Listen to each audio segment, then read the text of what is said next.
industry feel this is the biggest thing you can do for cutting prices, and it certainly is one of them.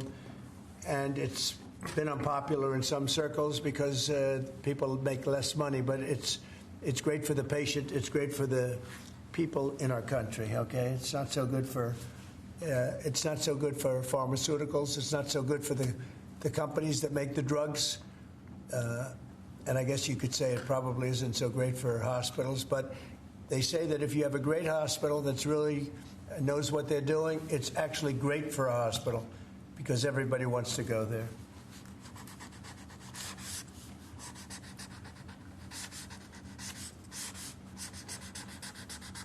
Okay. Thank you, sir. Good. Got it, Doug? Thank you, sir. Pulitzer Prize. Okay. Thank you, sir. Next, we have for your attention another executive order. Copper is a critical material, and the supply of copper is vital to our national security. In recent years, we've dealt with a significant issue of the dumping of foreign copper into the American market. That significantly impacted the domestic production and manufacture of copper and copper materials. This executive order charges your Secretary of Commerce with starting the process to potentially impose tariffs or other trade barriers to prevent this ongoing dumping of copper and to protect the American manufacture and production of copper. It will have a big impact. Howard, do you want to say something about that? Do you mind if I read one of your truths? Sure. So this is a truth that's about to go out. Like our steel and aluminum industries, our great American copper industry has been decimated by global actors attacking our domestic production. To build back our copper industry, I've requested my Secretary of Commerce and USTR to study copper imports and end unfair trade, putting Americans out of work. Tariffs will help rebuild back our American copper industry and strengthen our national defense. American industries depend on copper, and they should be made in America. No exemptions, no exceptions. America first creates American jobs and protects our national security. It's time for copper to come home. And if it's all right with you, if I can talk a little bit about the digital services tax, would that be all right? Go ahead, do that. So I read another truth. This is sort of so fun to read his words. It can't be any better. So our incredible United States economy and undeniable American spirit has enabled the creation of the greatest technology companies on earth. Our digital economy is bigger than most of the world's countries, and the market cap of even one of our companies exceeds every European country.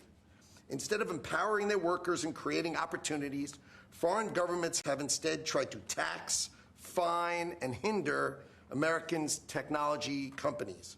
Both friend and foe have been treating American tech companies harshly, as if our companies are their piggy bank. This will now end. It is my objective to level the playing field and end these attacks. We are putting these countries on notice to end their unfair treatment of American companies, large and small. Our companies are the greatest investors in the world. So our tech companies are the greatest investors in the world, and their investments will go only to where American companies are treated fairly. Our ingenuity, grit, drive, and perseverance have built America. If these countries want to participate in the AI industrial revolution, it's time to choose sides with America, not against us. And we signed that on Friday, sir. Okay. Very big deal, right? Huge. Thank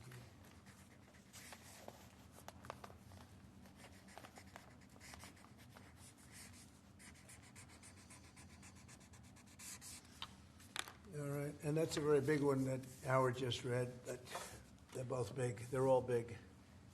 We're only doing big ones. Okay. Thank you, sir.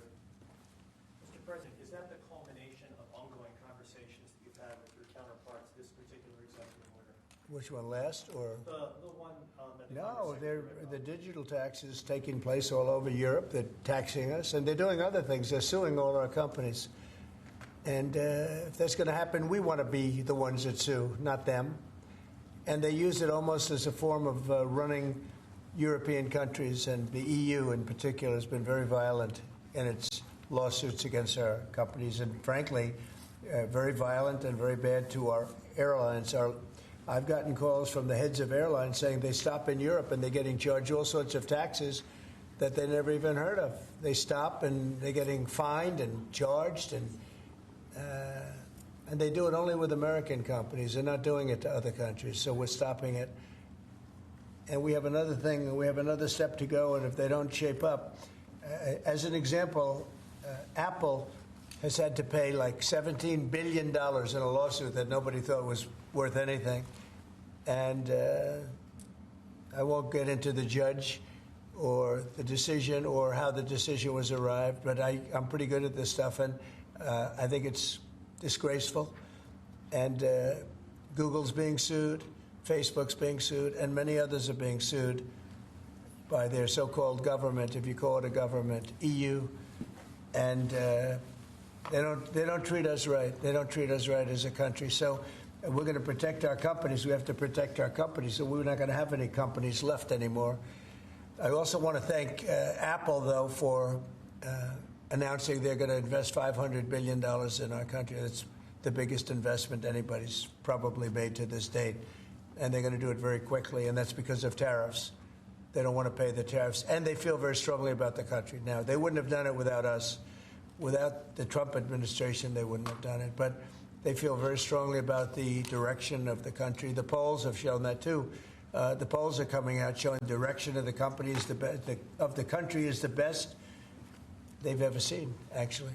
Best they've ever seen. So I just want to thank Tim Cook and Apple for the confidence. $500 billion. That's the biggest investment anyone has made in a short period of time. Mr. President, have you spoken today with the House Republican holdouts who Yeah. said they would not be supporting the budget resolution? Well, I'm not involved in that. They know what I want, and the Senate knows what I want, too. And the Senate's got a bill that's very strong, having to do with the taxes, because the taxes is what's bringing all these companies in. So, and without it, by the way, you'd have to double your own taxes. Everybody would be doubled up, and you'd have the biggest tax increase ever. So the House has a bill and the Senate has a bill, and I'm looking at them both, and I'll make decisions. But I don't know where they are in the vote. I know the Senate's doing very well, and the House is doing very well, but each one of them has things that I like. So we'll see if we can come together. Mr. President, can you clarify, hopefully once and for all, what your expectations are with this email to federal employees? What are you going to use that information for? And do you see it as voluntary, like OPM has said, or mandatory? Yeah, well, it's somewhat voluntary, but it's also, if you don't answer, I guess you get fired. What it really I'm is, still lost on that. what it is do people exist? We have this massive government with millions of people, and nobody knows who's working for the government, who's not. So what they're doing is they're sending out a letter to everybody, and they're saying, what were the things you did last week? Mm-hmm. I guess they ask for 5. And if people are working, it's easy. I could tell you 5 things I did last week. I could tell you 5 things I did 6 weeks ago, right? If they're there and they're working, they're able to say they did 5 things during work. And that means they're working and they're with us and they have no further obligation. If they're not, it could be there's no such person. It could be that the person's no longer working. They're no longer living at that address. They may be moved. Maybe they moved to a different country, or maybe the person doesn't exist. And we then take that person off the payroll, and we save a lot of money by doing that. But that's one of the only ways. I think it's a very smart thing. And it says, if you don't answer, essentially, there's a penalty to pay. Like, that's the end of the job. Well, Musk has said that. The order itself doesn't say that. I think that's part of the confusion. Is he speaking for you when he says... Yeah, everybody speaks for me. I'm the one. I'll take responsibility.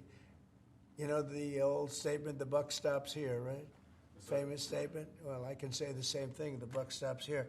No, we have to find out if people are getting paid and they're not working, and they have a problem. Let's say they have another job, and then they write in false statements. It's a big problem if they write in false statements. They may be working for somebody else, but getting paid by the U.S. government, and that would mean that they're not allowed to be doing that. They're not allowed to be working for us and be working for somebody else. We're paying them a lot of money. We're paying them. So we'll see. That solves that problem. Most people aren't willing to say that, we're doing this, and this, and this for the U.S. government, and yet they're at another job, because that's a big problem for them if they do that. So in some cases, they're not writing back. And if they don't write back, they end up eventually losing their job. We give them extensions, but, that was something we thought about a long time ago. We give them extensions, but we'll see.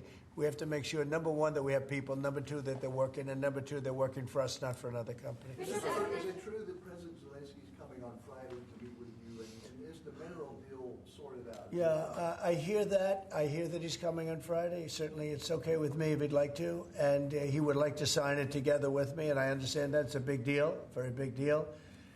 And I think the American people, even if you look at polling, they're very happy because, Biden was throwing money around like it's cotton candy. And it's a very big deal. Look, it could be $1 trillion deal. It could be whatever, but it's rare earths and other things. And look, we're spending hundreds of billions of dollars on Ukraine and Russia fighting. A war that should have never, ever happened. That's a war that would have never happened if I were president. And it didn't happen for 4 years. People say, how do we know that? It didn't happen for 4 years. Would have never happened. And nevertheless, this guy went into this situation and he spent money like nobody's ever seen. $350 billion. The other thing that we don't like is that Europe has spent $100 billion. We've spent $350 billion. Europe gets their money back because they spent it in the form of a loan. And we just gave them, whether it's 300 or 350 billion, nobody really knows. They can't even tell me the answer to that, but it means probably more than that.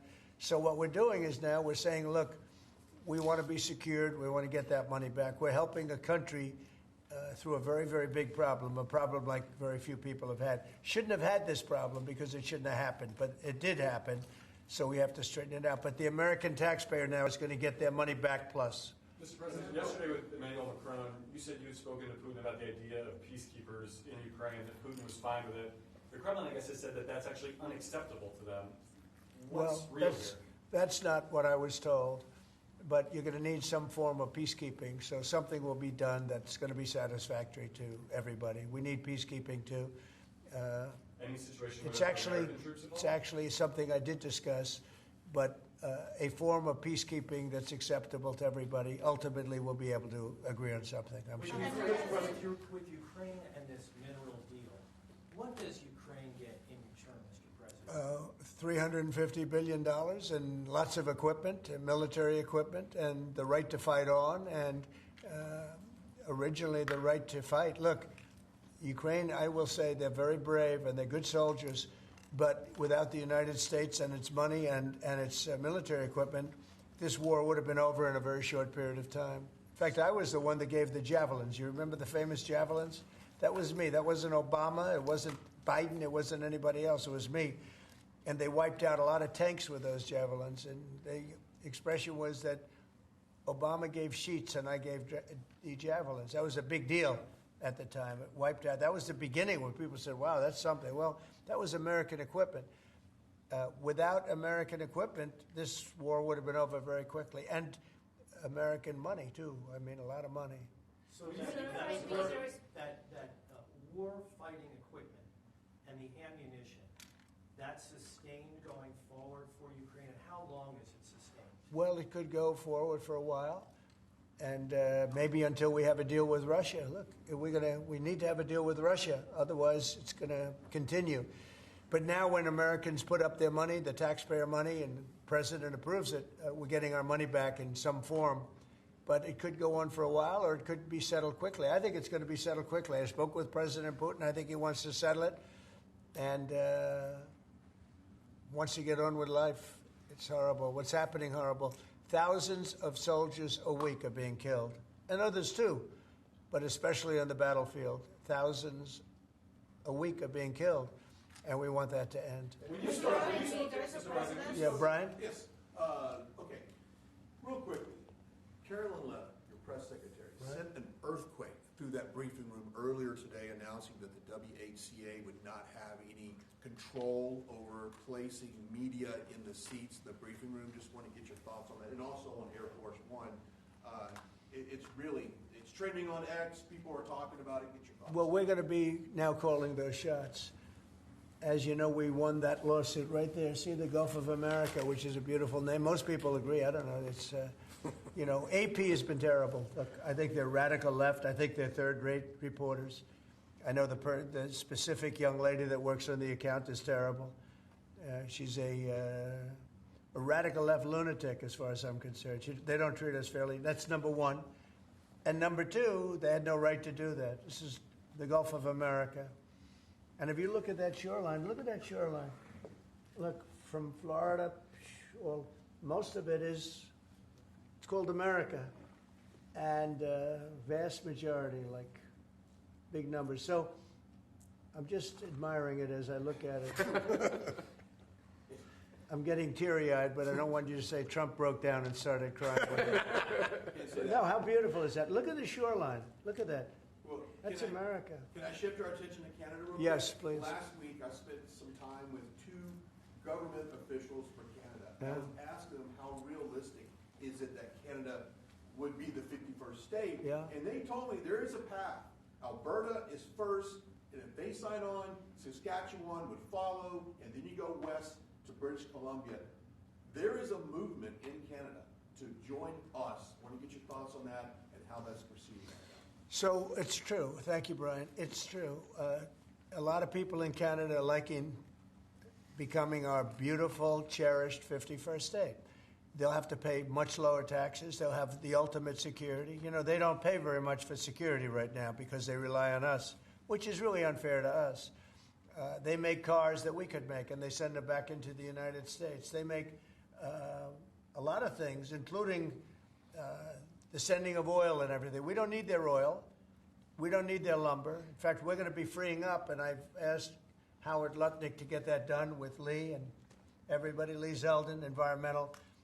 We're freeing up our forests. We're going to be able to take down trees. Right now, you know, we're so restricted environmentally. We're going to be freeing it up with an emergency order. We have an emergency order, and we're going to be freeing up our forests. We have more forests than almost anybody, and great lumber, great trees. We don't need anybody's trees. We don't need trees from Canada or anybody else. In fact, we have to put the slits, as they call them, the area, 50, 60-yard area in between areas of trees. It stops the fires.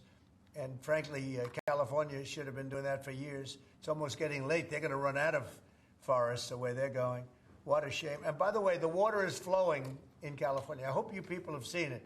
But the water is flowing. Do you have a picture of that? I'd hold it up. Do you have a picture of that? Get a picture of it, please. You know, we had a little skirmish in California. I can't believe we had to do that. But we opened up the water in California. The water was flowing into a place called the Pacific Ocean, which for the Pacific Ocean is only a drop. But for us, it's more water than we can use in California. So I'll get you some photographs, but it's a beautiful sight. The water is flowing in California. Beautiful water from the Pacific Northwest and beyond. And it flows down, and instead of being routed out to the Pacific Ocean, and this has been going on for 20 years more in order to take care of a certain species of fish, which wasn't doing very well without water, I can tell you. So that's a big deal. It's like not reported. It's incredible. But California has a lot of water. That's going to take care of farmers. It's going to wetten up the land. And it's going to go all the way down to Los Angeles, where they have curfews on water, where they have all sorts of blocks on water. You can only use so much. We're going to put until just recently, they were going to put a number of gallons per person living in a house in Beverly Hills on water. You're not going to have that problem anymore. Do you have a picture? Let me just see what that looks like. How beautiful is that? Look at that beautiful water flowing. Look at that. That's coming in the dikes and other means of transportation. Isn't that beautiful? Who would believe that? That's all water they could have had. I went to the governor during my first term and I said, why don't you do this? And they said they have an environmental problem with clean water. If this water were there, you wouldn't have had those fires. You had sprinklers. They make people put sprinklers in the ceiling of a home, and they had no water in them. With this, they would have had a lot of water in them. They would have all been full. That would have had you would have had a whole different deal down there. You probably wouldn't have had a fire, but if it was, it would have been small, would have been put out. You had the fire hydrants not working in California. So it's a beautiful site. These are canals that were built. These were all built. And you saw them for years. They were empty, concrete. They call them the V-shapes or the half pipes. And they're shaped different forms, but they're shaped, and they rush down through the farm areas where the farmers can take it and down to Los Angeles. And they were sitting empty for years. And now look at that. Look at that way it looked. It wasn't easy. We had to be very unfriendly to get into those areas. We opened it up. Mr. President. I essentially attacked California. Can you believe it? I attacked California. Let's go. At the outset of your administration, sir, you committed to ending the weaponization of government, to holding those accountable who participated in the weaponization of government. Hold it. This is a good one. Is everybody listening? Deranged Jack Smith. We're going to call it the Deranged Jack Smith signing or bill. Go ahead. One law firm that provided pro bono legal services to the special counsel's office under Jack Smith's leadership was Covington and Burling. As a result of those actions, we're now going to be suspending and putting under review the security clearances for the attorneys and employees at that firm who worked with Jack Smith's team. And we're going to continue holding the people who were responsible for the weaponization of government and who supported it accountable for what they did. And you'll be doing this with other firms as time goes by, right? We're looking at sort of the whole panoply of options. The weaponization of our system by law firms, even pro bono work they're doing just in order to clog up government, stop government. And nobody knows about it more than me. And hopefully that'll never happen again. So the Covington and Burlington? Covington and Burlington. Mr. President, may I ask you a question about Europe? So long term, do you plan to maintain the number of U.S. troops? Wait, I just want to savor this one, please. Who would like this pen? Hey, why don't you send it to Jack Smith? A deranged person. Mr. President, what do you say to people who worry that targeting an individual firm or individuals who aren't Jack Smith? Excuse for me, these actions? I've been targeted for 4 years, longer than that. So you don't tell me about targeting. I was the target of corrupt politicians for 4 years, and then 4 years after that. So don't talk to me about targeting. Yeah, go ahead. Mr. President, there are approximately 2 million federal employees right now. By the end of your term, what do you expect that number to be? What would you like that number to be? Well, it'll be lower, but I can't tell you. Everybody knows I ran on downsizing government, but making government better. I ran on tariffs and making our country rich, and that's what's going to do. We're going to be doing something else that's going to be very, very good. We're going to be selling a gold card. You have a green card. This is a gold card. We're going to be putting a price on that card of about $5 million, and that's going to give you green card privileges plus. It's going to be a route to citizenship, and wealthy people will be coming into our country by buying this card. They'll be wealthy, and they'll be successful, and they'll be spending a lot of money and paying a lot of taxes and employing a lot of people. And we think it's going to be extremely successful. Never been done before or anything like this, but it's something that we're going to be putting out over the next, would you say 2 weeks, Howard? Do you want to say a couple of words about it? Sure. Mr. President, are there Wait a any minute. requirements for that gold Hang on a card? second. Do you have to invest a certain amount of money in this country in order to qualify for that gold card? Yeah, exactly. So Go the ahead. EB-5 program was really, you lend some money, but it was full of nonsense, make-believe, and fraud, and it was a way to get a green card that was low-priced. So the president said, rather than having this sort of ridiculous EB-5 program, we're going to end the EB-5 program. We're going to replace it with the Trump Gold Card, which is really a green card gold, so they'll be able to pay $5 million to the U.S. government. They'll have to go through vetting, of course. We're going to make sure they're wonderful, world-class global citizens. They can come to America. The president can give them a green card, and they can invest in America, and we can use that money to reduce our deficit. Why do we give out lotteries of green cards? Why do we give out EB-5 for green cards? President of the United States understands that the right answer is, why don't we eliminate the deficit of the United States of America instead? The gold card, well, millions, but the gold card will bring in with it people that create jobs, very high-level people. I think companies will pay to get people in. For instance, you today graduate from the Wharton School of Finance or Harvard or Stanford or any college, and nobody knows if you can even go to work for a company. So Apple and all these companies that want to get people to be working for them will be able to buy a card, and for the people that are number one in their class at top schools, I see that as one of the things. But generally speaking, it'll be people with money and people that create jobs, and they won't have to pay any tax on income outside of the United States, which they're not paying right now. They're not citizens, but they'll have to pay if they create jobs in the United States. They'll pay full taxes like everybody else.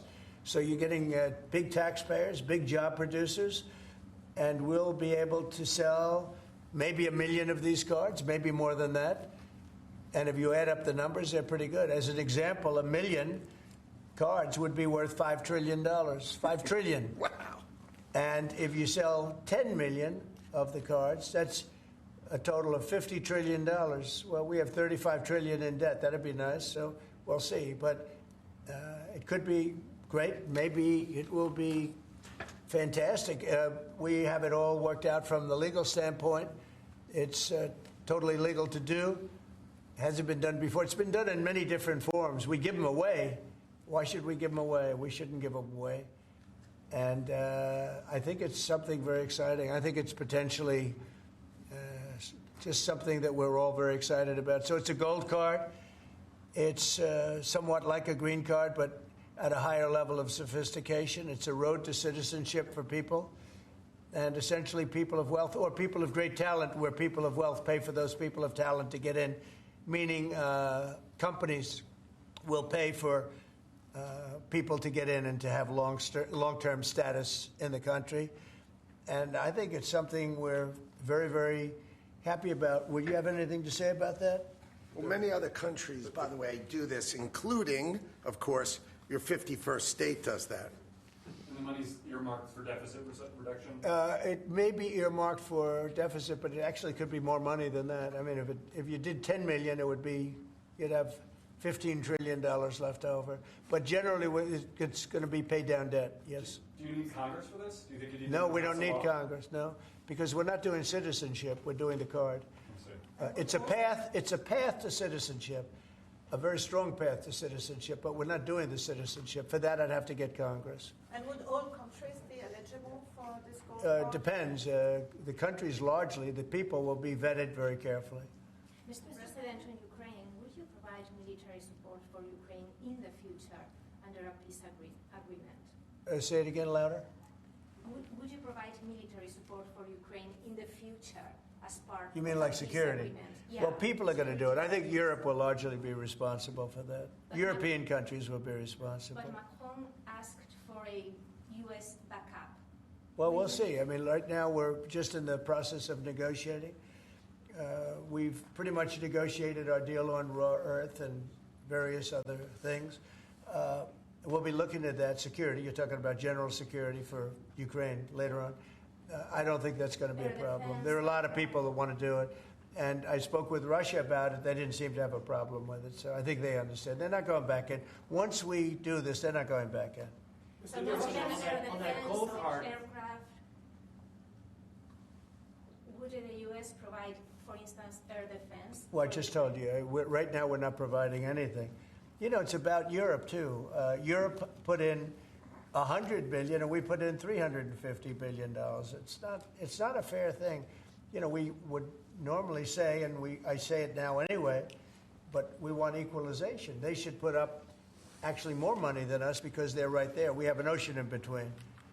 But we've had very good talks with Russia. We've had very good talks with Ukraine, and we think it maybe will come to an end and we'll stop killing young people all over the battlefield and elsewhere. On Europe, so do you plan to maintain heavy military presence in Europe Europe in the long term, like tens of thousands of troops? Or We'll be you won't involved. withdraw some? Yeah, we'll be involved in Europe. We're involved in Europe now. Europe is our friend. They take advantage of us on trade.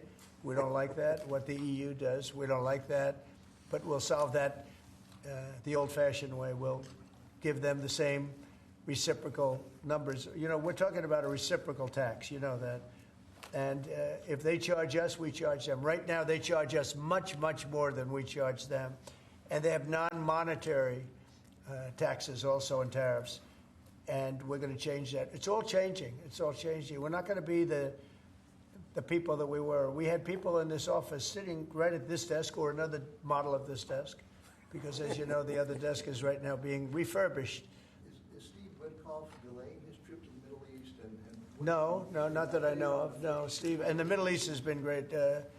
Saudi Arabia has treated us really well. They really have. And I think Qatar has treated us very well too. They want to get that whole mess ended in the Middle East. You know, we don't even talk about that anymore. You guys haven't asked one question about the Middle East, but the Middle East seems to be doing relatively well.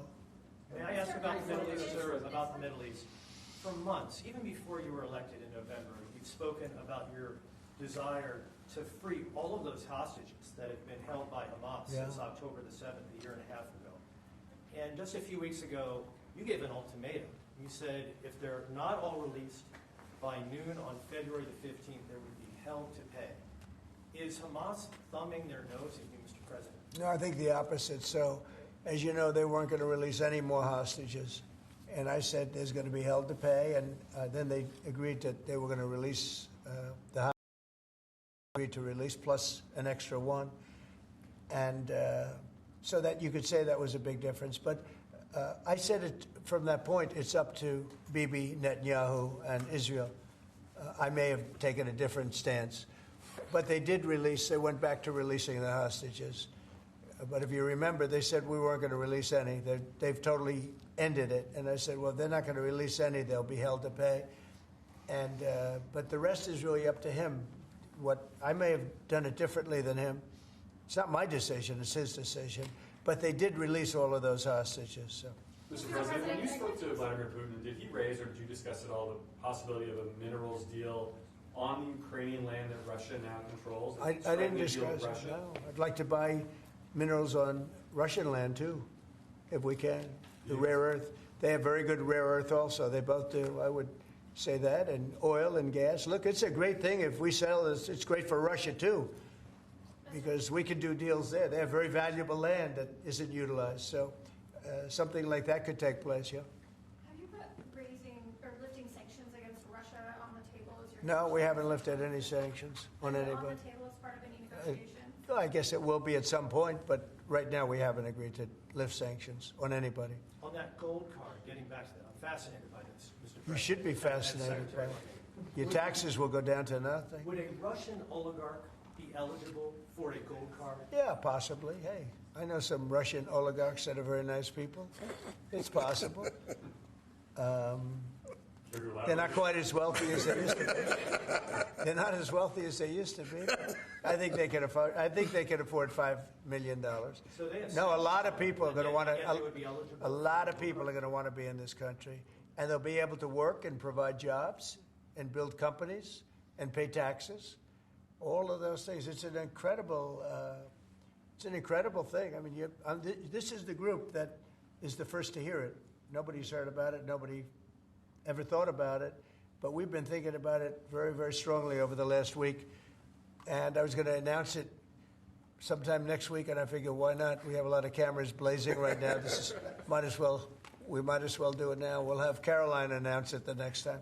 No, it's a great thing. The gold card. Remember the words, the gold card. Somebody said, can we call it the Trump gold card? I said, if it helps, use the name Trump. I'll give it to you for free. I like it. Mr. President, you probably just launched 10,000 stories. Do you want to elaborate a little bit more on what Russian oligarchs you know? I know. Isn't it interesting how many stories we do tell? And they all turn out to be true, and they all turn out to be ultimately correct. You know, Trump was right about everything. Do you have one of those Trump was right about everything hats? I'm going to give it to this gentleman.